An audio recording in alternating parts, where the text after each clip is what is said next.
100 साल हो गया लेकिन दिमाग अभी भी बच्चों का, अभी बच्चों की तरह खेल रहे हैं। राज्यों के विकास से ही देश का विकास होता है। यह बात सुनकर मेरी आंखों में आंसू आ गया। इतनी बढ़िया बात, इतना उदार हृदय आपका, वाह वाह वाह वाह वाह वाह।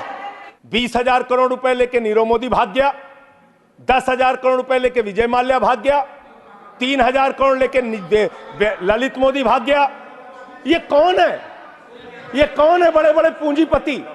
3,53,000 करोड़ रुपए बैंक सेटलमेंट के, 3,53,655 करोड़ रुपए बैंक सेटलमेंट के नाम पे 43 कंपनियों का माफ किया गया।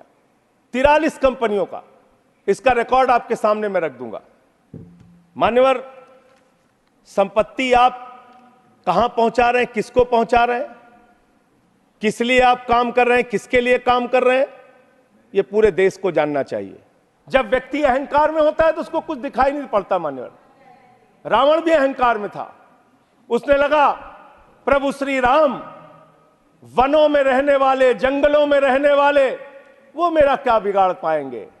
लेकिन भालुओं की, बानरों की सेना बनाकर लंका को आग लगाने का काम प्रभु श्री राम ने किया, रावण का नाश करने का काम प्रभु श्री राम ने किया। उस अहंकार का भी नाश होगा। और आप पता नहीं क्यों रिजल्ट को समझ नहीं पा रहे। आप लोग सबको गालियां देने लगते हैं। लोकतंत्र में अच्छी चीज नहीं मान्यवर। कभी मुसलमानों को गाली दो, कभी सिखों को गाली दो, कभी ईसाइयों को गाली दो, कभी जाटों को गाली दो, कभी मराठों को गाली दो। कि तुम्हारी पोल पट्टी खोलने लग जाए तो क्या हो, तुम्हारी पोल पट्टी खोलने लग जाए तो क्या हो, अगर मंदिर की मूरत बोलने लग जाए तो क्या हो। बताओ, ब्रह्म बेला में जहां तुम पाप धोते हो वही सरयू का पानी खौलने लग जाए तो क्या हो। आज सरयू का पानी उबाल मार रहा है। अयोध्या में जो हालात हैं वो आपको देखना चाहिए। और आप 1925 की संस्थाएं, 100 साल हो गया, 100 साल पुरानी संस्थाएं, वहां से निकले हैं आप लोग। 100 साल हो गया लेकिन दिमाग अभी भी बच्चों का, अभी बच्चों की तरह खेल रहे हैं।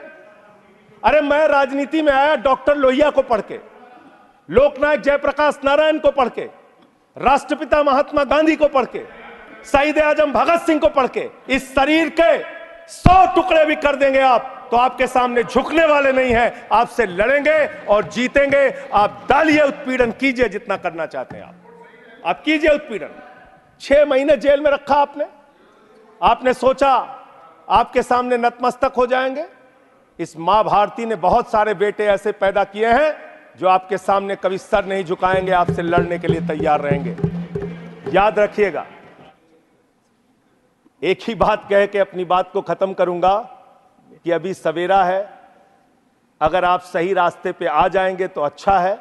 अहंकार के रास्ते पे विनाश ही मिलेगा, आपको विकास नहीं मिलेगा। देश को आप आगे लेके नहीं जा पाएंगे। अहंकार छोड़ दीजिए। ये सबसे बड़ी बीमारी आप लोगों को लग गई है। सबका मजाक उड़ाना, सबको गालीबाजी करना, ये सब छोड़ दीजिए। इससे आपका कोई फायदा होने वाला नहीं है। इससे कोई फायदा नहीं होने वाला है।